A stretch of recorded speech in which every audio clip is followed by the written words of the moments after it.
I would invite the Department of State to listen to the next speaker. If there's any speaker in the United States who epitomizes the standing up for liberty and against terrorism, it's our next speaker, who was mayor of the greatest city of the United States, New York City, and who stood up, Mayor Giuliani.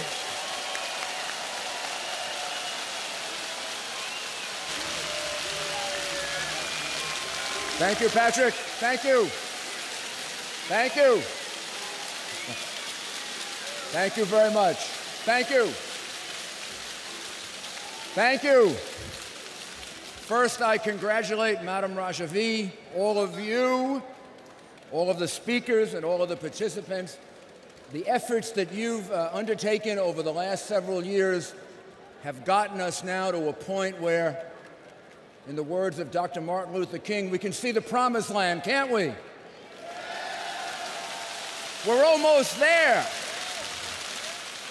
We're almost there. We're this close.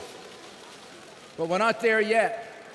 Others have already spoken, and they will speak about the treatment of the people in Camp Ashraf, the danger that they face in this move to what really so far is a prison or concentration camp, not a relocation camp, the dangers of more violence, the dangers of the Maliki regime trying to carry out the will of the Iranian mullahs.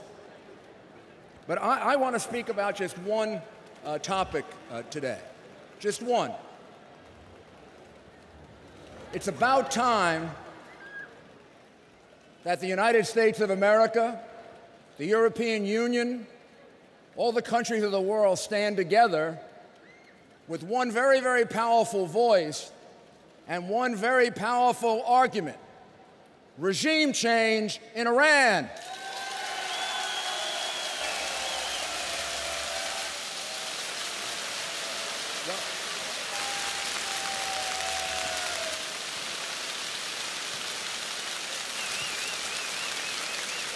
The people of Egypt overthrew Mubarak. The people of Libya overthrew Gaddafi. The people of Syria are attempting to overthrow Assad. They've all been praised as freedom fighters. Last year, they were made Time Person of the Year for fighting for freedom. Well, what about the people of Iran?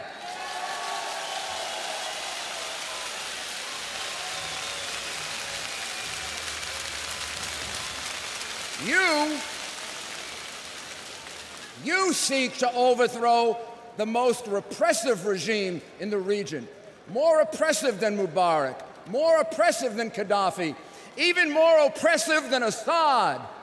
Why are those countries that supported overthrow of those regimes not supporting the overthrow of the Iranian mullahs? The reason is fear. The reason is appeasement. The reason is we cling to the misguided notion that we can talk to the mullahs, that we can negotiate with the mullahs. Well, they don't want to talk to us. They've never wanted to talk to us.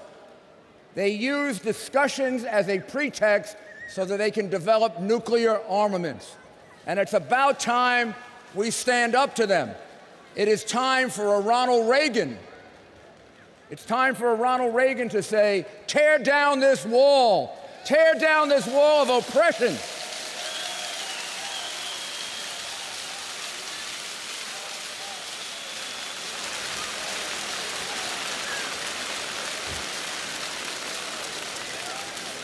This Iranian regime is the single biggest state sponsor of terrorism in the world. It's the most extreme regime.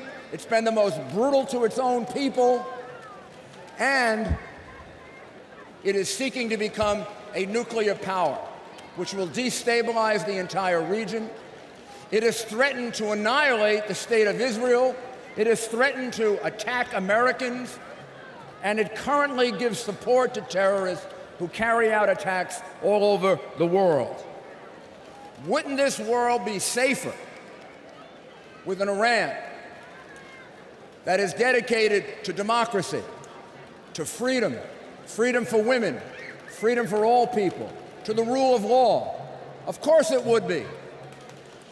And unlike these other places, Egypt, Libya, Syria, there's an alternative right now that exists. An alternative that exists here and in Iran to replace this regime with all of you.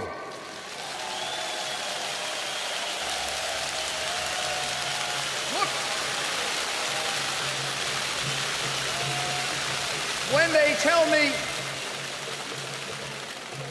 when your enemies say this is a cult, these are people who are terrorists, these are people who don't stand for human rights, these are people who are not diverse, I wish the cameras, instead of being on me, would be on you. Look at all of you, men, women, young, old, religious, secular.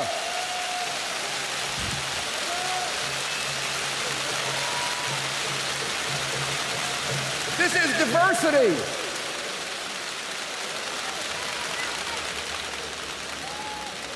I have been involved in investigating, prosecuting, and dealing with the aftermath of terrorists, particularly Islamic extremist terrorists, for 35 years. I know terrorism firsthand. You are not terrorists. In fact, you're the answer to terrorism. You're the answer to terrorism. So, it's been a long fight. It's been very, very difficult. The lives of the people in Ashraf and in this other camp, I hesitate to call it Camp Liberty because it hardly is Camp Liberty, but they're still in jeopardy.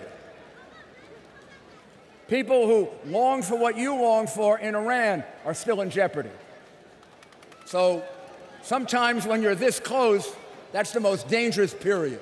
Sometimes when you're this close, your enemies really strike out against you. So this is no time to be complacent.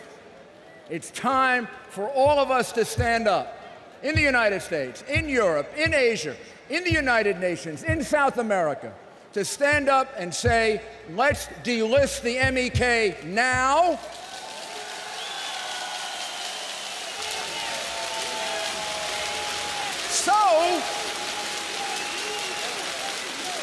So you can fight for freedom.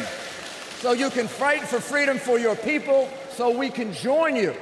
And let's say to the people in Ashraf and in the other camp who are listening to us, you're not alone, you're not forgotten, you will never be alone or forgotten.